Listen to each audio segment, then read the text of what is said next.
Maiatzak 24 gaurko egunarekin egin ziren tokiko hauteskundeak 2015 urtean. Ordutik Uxue Barkos da Nafarroako lehendakari eta Joseba Siron Iruñeko alkate. Aldaketa politikoaren 3. urte muga honetan elkarrizketa bereziak egiten ari gara. Atzo bertan metropoli forala irratsaioa Nafarroako parlamentutik egin genuen, bihar Nafarroako alkate zenbait elkartuko ditugu eta jarraian Iruñeko alkatearekin hitz eginen dugu. Joseba Siron, egunon eta ongi etorri. Egunon, ieskar. Gaurko egunarekin egin ziren azken hauteskundeak bai, baina zuk alkate makila ekainaren 13an hartu zenuen oso kerer ez banago eta benetan gogoan duzun eguna horixe da.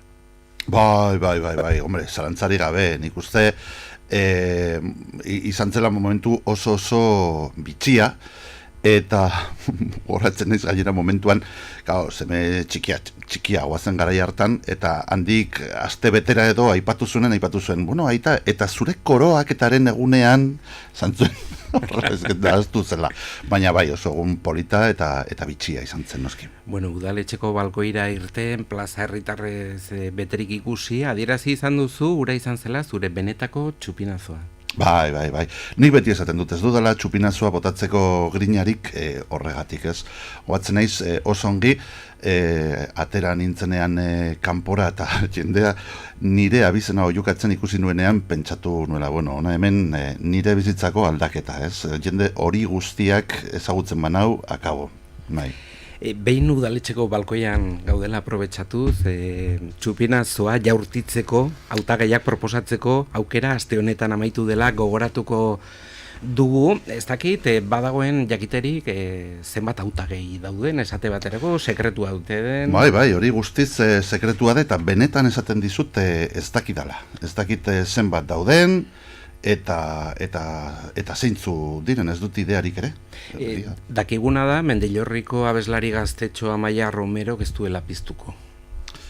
Bueno, pentsatzen dut zaila duela, ez dakite norbaitek aurkeztu duen ala ez, baina egia da egun berean, txupinazoaren egun berean, eta okerrez banago kontzertu bat duela arratsaldean Murtzian edo, eta pentsatzen dut horrek asko oztopatuko zuela bere izendapena hortan. Bueno, kontua da, ekainaren 7tik aurrera izanen dute iruindarrek botoa emateko aukera, 2 astez luzatuko dena.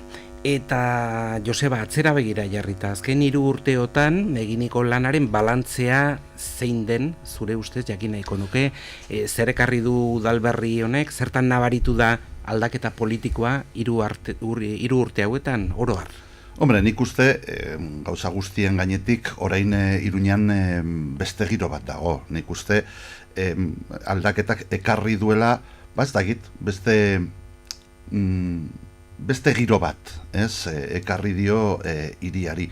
Eta batez ere, ekarri dio gauza guztien gainetik, gero nahi baduzu, arlo joan alko ginen, baina batez ere, ekarri du ideia zentral bat niretzako, ez, eta da, gauzak egiteko beste modu bat dagoela. Hamarkadetan saldu digute eta batzutan behar bada siniztu izan dugu modu bakarra zela, edo bakarrik UPN eta PSN arteko txandaketan oinarritu altzela aldaketa hori, eta guk erakutsi dugu ere, momentu honetan ezetz, badagoela beste modu bat gauzak egiteko, eta hori betirako geldituko da.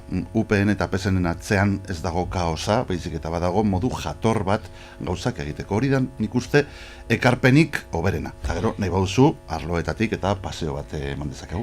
Gauzak egiteko manera horretan aldaketarik garrantzitsuena eta gauzak egiteko abiadurari buruz ere hitz egin nahiko nuke. Alkateak nahi baino mantsoago ari dira gertatzen aldaketak hirian.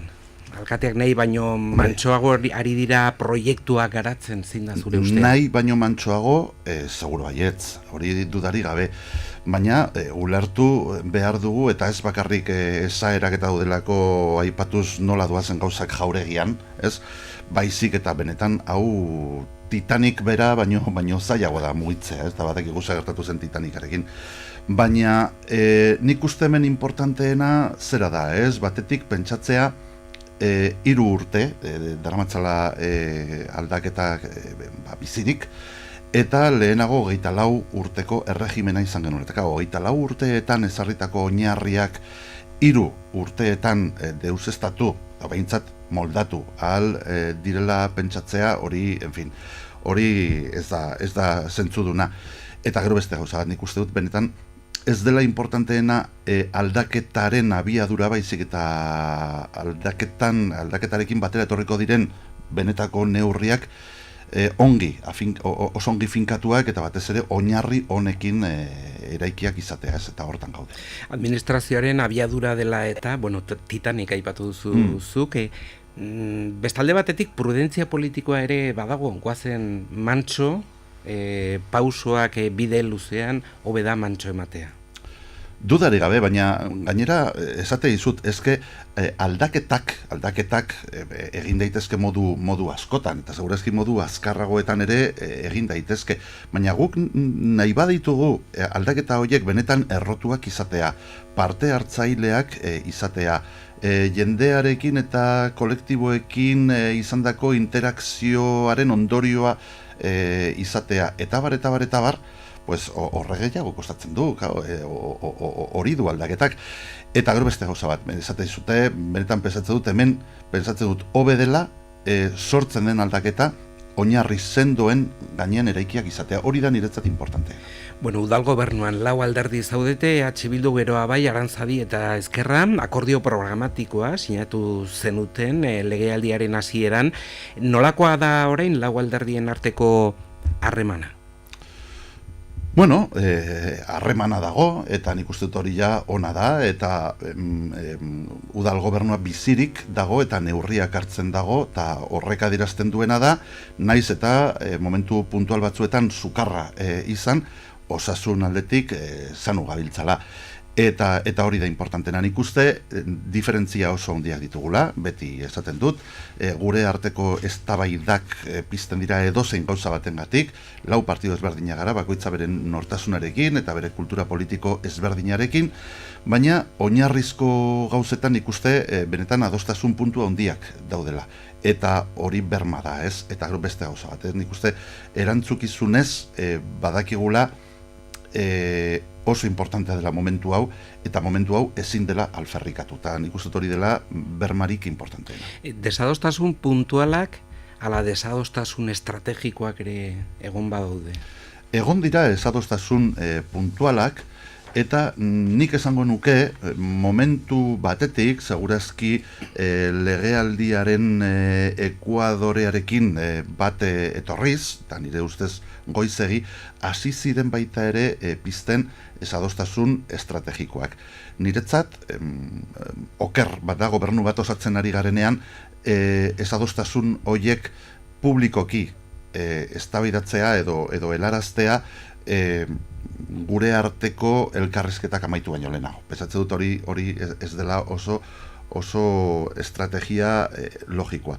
Baina baita ere kontzientea naiz, azken urtean sartzen ari garela, eta gero eta gehiago partiduek bere profila markatu nahiko dutela. Horretaz ere oso kontzientea naiz. Beraz, desadostasun txikiak azaleratuko dira, gero eta gehiago. Klabe horretan ulertu beharko genuke hemendik aurrerakoa? Bai, baina konbentzitua nago gainera, Osa, esan nahi dut, azken finean bakoitzak bere profila azpimarratu nahiko du, eta pentsatzen dut ere, urduritasun puntu bat ere sortuko dela, ez? Desadostasunak adostea ere badaukazue, sukaldean?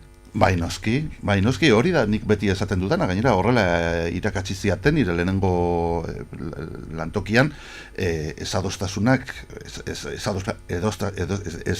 direla, burrukatu behar dugula, baina gero atetik kanpora ateratzen garenean hartutako erabakia hori guztiona dela, eta hori da niretzat lan egiteko estilo ona. Geroa bai koalizioak hasieran udal gobernua babestea bai, baina kanpoan gelditzea erabaki zuen, duela zenbait hilabete ardura politikoak zinegotzi izatea, ardura horiek hartzea erabaki zuen. Horrek egonkortu egin du gobernua, udal gobernua indartu egin du? Bai, nik uste dut egonkortu eta indartu duela, eta erraza da ulertzea, esan nahi dut.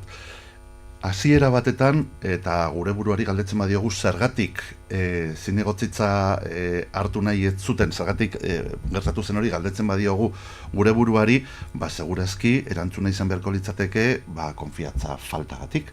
baina urte eta piku pasa eta gero eta Ekuadorea pasa genuenean eskatu zuten, eta aldarrikatu zuten haiek ere zinegotzitzak hartu nahi zituztela. Eta niretzat hori oso berri hona izan zen. Batetik, erakusten zuelako gobernua merezi zuen zerbait, ez? Eta beraz, frogatua zegoela bere solbentzia, eta gero, dudari gabe, zinegotzi gehiago kudeak eta zuzenean sartzearekin batera, udal gobernuaren indarra, pues, nolabait, sendotzen zela, ez? Eta hori berri hona da. Gero, egia da,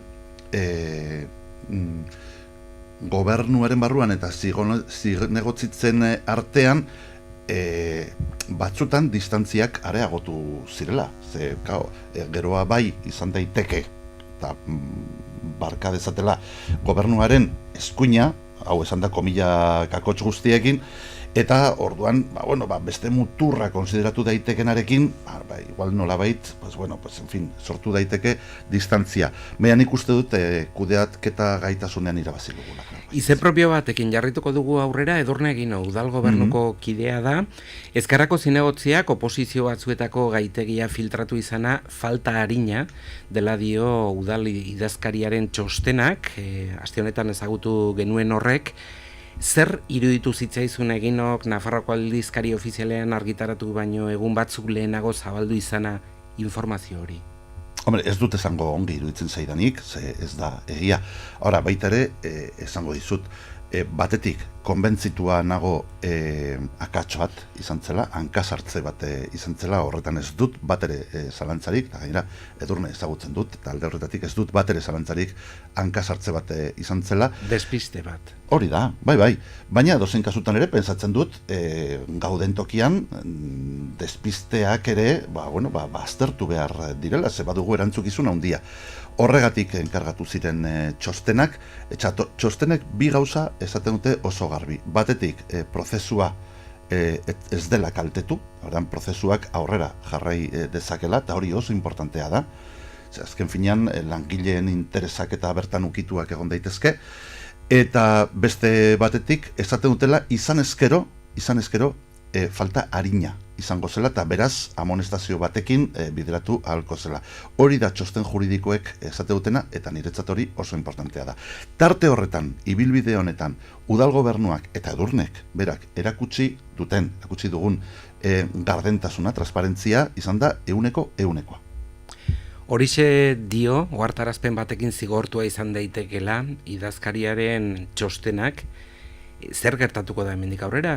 Txostena eskuartean duzuela, orain, nork erabakiko du, zer? Bueno, pues orain berez dagokio gobernu batzordeari erabakitzea, bagizu, espedientea irekiko dela, eta, horretan, espero daitekena da, txosten juridikoek esaten dutena jarraituz, nolabaiteko amonestazio, harina dagokiola. Tartean, dago baita ere, sindikatu batek, udaltzaingoaren sindikatu batek jarritako errekursoa, eta orduan, baita ere, zain egon behar dugu berria horrek ze bidea jarritzen duen, edo ze itinerarioa duen. Joseba Ziron esan duzu, hirian zehar paseo bat emango genuela, eta jubilatuak bezala obrak behiratuko ditugu besteak beste. Eskuartean dituzuen proiektu nagusiak aipatu nahiko nituzke jarraian, mugikortasunaren aldeko apustu berezia egin duzue udaletik, autoari mugak ezartzeko asmoa, kotxeen ibilbideak murrizteko plana, ibilgailuen abiadura moteltzeko helburua, zenbateraino garatu dira autoari espazioak kentzeko asmo guzti horiek? Nunbaitetik hasi behar delako nik esango nuke, horretan, mugikortasunaren alorrean ere, eredatu dugula panorama oso iluna. Hamarkadetan zehar egin den apostua izan da kotxearen aldekoa, eta hori oso garbi eta mundu guztiak daki, eta hori joan da Europako hiri gehienetan ez bada guztietan egin den kontrako norabidea. Eta guri orain, tokatzen zaigu lehenengo neurriak horretan hartzea. Eta hortan gaude, guk oso garbi dugu bide honetik goazela, egiten jorratzen ari garen bidea beste hirietan lehenago jorratu dela, toki guztietan zalantzak eta eztabaidak piztu dira, baina orain hiri horietan guztietan inorketzuen atzera joko, eta hori ere iruditzen zaigu importantea dela esatea. Autoa aparkatuko dugu eta txirrindula hartuko dugu. Hiria bizikletan zeharkatzeko bidegorrien plana zenbateraino garatu da. Diseinatuta dago diagnostiko bat, plana egina dago, baina egitea falta da, zenbateraino dago garatuta. Zenbat metro egin dira legealdi honetan?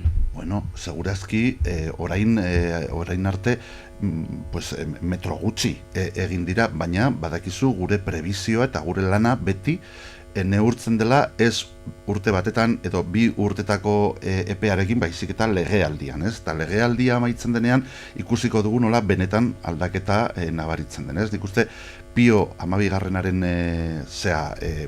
martxan jartzearekin eta hori gero nola lotuko den batez ere beste ardatz batzuekin ikuste legealdia amaitzen denerako posiblea izango dela zeharkatzea Iruña bere ardatz luzeenean, hau da ekialdetik mendebaldera zeharkatzea txirrindulaz. Lotuz, Alde Zaharra eta Bosquecillo kalean, Toniuti, Vuelta del Castillo, Pio 12garrena, Unibertsitateak, Vuelta del Castillo, eta bar. Eta beraz, hori da niretzat importanteena. Eta honetan, ere, esan behar dut, gainera, gu egiten ari garena, bidegorriak baino gehiago da ardatz ziklableak. Eta hori komplexuagoa da.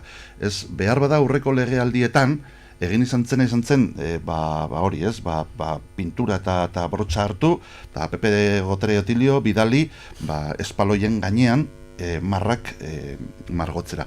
Horrek soluzionatu baino arazoak piztu zituen, eta horri ere buelta emar izan behar diogu. Beraz, guk ez bakarrik egiten ari gara, baizik eta egiten ari gara kalitatez. Eta ez bakarrik bidegorriak, baizik eta benetako ardatzak. Pio 12garrena, behin eta berriro aipatzen duzu, eta etorbide horren proiektuaren inguruan polemika zenbait piztu dira, batetik udaltaldeen artean, eta bestetik komertziante eta auzokide zenbait ere kexu azaldu dira, azkenean nolako izanen da Pio 12 benidaren egitura? Gogoratu dezagun beste behin krokiz hori. Bueno, Pio 12garrena ez da bakarrik Iruñeko etorbide garrantzitsuenetako bat, baizik eta da hiriaren sarbide bat, eta gainera Iruña komunikatzen du, zan edut erdialdea komunikatzen du beste auzo batzuekin, eta inkluso unibertsitateak, eta bar. Nik esango nuke proiektu honen ondorioz Pio 12garrena bilakatuko dela Iruñeko etorbidarik modernoena. Eta modernoa esaten dudanean, zan edut, Europako eta munduko gainerako etorbideekin bat egingo duela bere diseinuan, ez? Honen atzean, gogorarazi nahi dut, dira ikasketa eta txosten oso sendoak, nun hirigintza, arloa eta udaltzaingoa eta bar aztertzen egon dira, hau ez da sortzen berez, ez da alkatearen, burutazio, bapateko burutazio bat, baizik eta benetan badira ikasketa eta ikerketa sakonak honen atzean. Eta nik uste, orain arte simulazio batzuk besterik ez dugu ikusi, baina azaroa aldera, ja obrak amaitzen direnean ikusteut guztiok ikusiko dugula, benetan egiten ari den lanak merezi duela. Hirigintzari buruz ere hitz egin nahiko genuke, UPNren garaietatik datorren proiektua da, Salestarren orubean luxuzko dorreak altxatzeko asmoa. Udalak behin eta berriro adierazi du ez duela proiektua gustoko. Uste baino baxuagoak izanen dira dorreak, ala ematen du, baino dena den, hiriaren skyline hori zeharo aldatuta geldituko da, eraldatuta geldituko da. Bai. Nolakoak izango dira dorre horiek? Altzatuko direlako azkenean? Badirudi, zentzu hortan edo norabide hortan erabakiak hartzen ari dela Nafar gobernua. Eta honetan, gogorarazi nahi dut, pezisa, definizioz, badela prozesu bat nun udalari kompetentziak kentzen zaizkion, eta Nafar gobernuak, kasunetan gobernuak hartzen dituela. Hori gertatu zen Enrique Mayaren garaian, dakizuen bezala, berak sinatu zuen hori, eta guk ondorioak ordaindu behar izan ditugu. Saiatu gara, hori ez, nolabaiteko impacto hori moteltzen, ikuste dut, dorreen altuerak zertxobait jeistea lortu dugula. 17 solairutik 14 oso berazpanago. Baina dudari gabe, zuk esaten duzu bezala, hiriko profila zeharo aldatua izango dira, eta gainera, arresiaren gainean, profila izango da Iruñeko arresiak eta gainean dorreak. Hori ez dut esango gustatzen zaidanik, ez zait bat ere gustatzen. Baina, en fin, nik beti esaten dudana, hau ez da izango noski alkatearen proiektua, baizik eta alkatearen gainetik pasatzen bideratuko den proiektua, ez zait gustatzen, baina konbentzitua nago ere, egin izan dugun lana izan dela bere ondorioak moteltzeko, eta egin dugula ahal izan dugun guztia. Eta bigarren zabalgunean jarraituz, erorien monumentuaz ere hitz egin nahiko genuke. Iruñeko erorien monumentua eraikin itxusia izateaz gain oso iraingarria da, behin eta berriro, hori adierazi duzu, eraitsi edo eraikuntza horri eutsi. Zein da zure ustea? Zein da zure iritzia? Nik uste ez dela hori eztabaida erantzun behar dizut, baina hasi behar dut esaten hori momentu honetan ez dela eztabaida. Ze ez da bakarrik erorien monumentua, eta esango nizuke, bihar botako bagenu besterik gabe erorien monumentua zer egingo genuke ikastetxearekin, parrokiarekin, nola geldituko zen inguru hori, zer egingo genuke ordezkatzeko eraikina, horrek suposatuko zituen kosteak adibidez espropiazioa eta bar, hori dena bideratu behar da galdera horretara iritsi baino lehen. Erorien monumentuaren inguruan dagoen eztabaida esparru ezberdinetik mugitu behar da. Adibidez, memoriaren arloan, bat, bi, arkitektonikoki, baita ere, zuk esaten duzu itxusia dela, nik erantzun aldut, baita ere, Europan etorbideak diren guztiak amaitzen direla kupula batetan, eta Iruñan hori gertatzen da ere, eta hiru, urbanistikoa. Zer egin behar dugu inguru horretan. Eta beraz nik uste, galdera horretara iritsi baino lehenengo beste hauek erantzun behar direla. Nik pentsatzen dut, bideratzeko eta aldatzeko toki horren, eremu horren, zonalde horren errelatoa, ez dela obligatorioa, ez dela beharrezkoa eraikina botatzea. Baina, edozein kasutan ere, guk ireki dugu prozesu bat, eta prozesu horretan hiritarrek bere iritzia emateko aukera izango dute. Zein izango da alkateren iritzia? Jendearena. Eta iritzien artean posible izanen da eraistea, botatzea, horixe eskatzea. Horren aldeko jarrera azaltzea herritarrek. De facto, egin diren eta ezagutu ditugun proposamenen artean badira zeharo botatzea proposatzen dutenak, zati bat botatzea proposatzen dutenak, eta bakarrik bere errelatoa, berak dituen edo duen simbologia kentzea daudela posibilitate guzti horiek. Beraz, nik uste posible edozein gauza dela. Oinez ibili gara, kotxean ibili gara, bizikletan ibili gara. Ze falta da? Moto hartzea. Moto hartzea gelditzen zaigu, apur batean, ziztu bizian erantzunak ematea eskertuko nizuke gai puntualak. Etxebizitzari buruz solastu nahiko genuke, etxebizitza asko dago utzik Iruñean, etxebizitzaren beharrean dauden lagun asko daude gure hirian ere. Zer da etxebizitzaren arloan garatzen ari zareten neurri talde hori? Etxebizitzaren arloan, eta beti kontutan hartuz, udal batek dituen kompetentziak eta posibilitateak, eta posibilitate esaten bakarrik posibilitate legalak baizik eta ekonomikoak ere, esan behar dut, gu iritze ginenetik, Iruña, iaia lehenengo neurria izan zen, etxegabetzerik gabeko hiria deklaratzea. 2016an sortu genuen etxebizitza ordenantza, baita ere, izaera sozial batekin, sortu dugu etxebizitza bulegoa nun lehiatila bakarreko sistema dagoen errazteko prozedurak, eta baita ere oso harro gaude udalak, aldaketaren aldeko udalak eredatu zuen udal etxebizitzen parkea zeharo suntxitua, eta ahalegin handiz gainera rehabilitatu, zahar berritu ditugu 110 etxebizitza. 110 etxebizitza hoietan, rehabilitatutako hoietan, momentu honetan bizi dira 370 persona. Bere garaian etxebizitza larrialdi egoeran zirenak eta orain horri esker lanean daudenak. Edozein kasutan ere, kontzientea gara egiten den guztia gutxiegi dela dauden beharrekiko. Etxebizitza gutxik dituzten herritar horiei zergak igotzea aukera hori badago? Noski dagoela, esaten digutena, hala eta guztiz ere, baita ere da, ez dela horren erraza, zan dut, batzutan, aipatu izan da, beste udalerrietan, hori zergak igo, eta horren ondorioa izan dela, alokatu nahi ez dutenek zerga berria ordaindu dutela, eta ondorioak ez direla horren dizdiratsuak izan. Nik uste zigorra baino incentiboetan egon daitekela, hau da, udala, adibidez, bitartekari gisan agertzen bada, alokatu nahi duenak, etxebizitza behar duenak, eta etxebizitza hutsik duenaren artean, eta bermak eskaintzen baditu, eta zentzu positiboan, horrek ondorio hobeagoak izan ditzakela. Eta etxebizitzetan gaudela, pisu turistikoak ere aipatu nahiko nituzke. Oso ongi lotuta, beio, oso ongi lotuta. Ari naiz ongi, Oso ongi lotzai. Loturak egiten, motoa hartuta, motoan zu atzean. Asko ikasi duzu, Maitia. Bueno, pisu turistikoak, horri muga bat jartzea ere erabaki duzue. Bai, bueno, erabaki dugu eta jarri dugu, de facto. Eta nik uste hori importantea dela, baina kontuz, ikusita gertuko beste hiri batzu izaten ari direla arazoak. Nik uste dut hori oraindik Iruñan ez dela arazo bat, egin ditugu hori ez, estadistikak eta inkestek adierazten dutena da Iruñan ez dela momentu honetan arazo bat, baina izan daitekela gertuko geroko batean.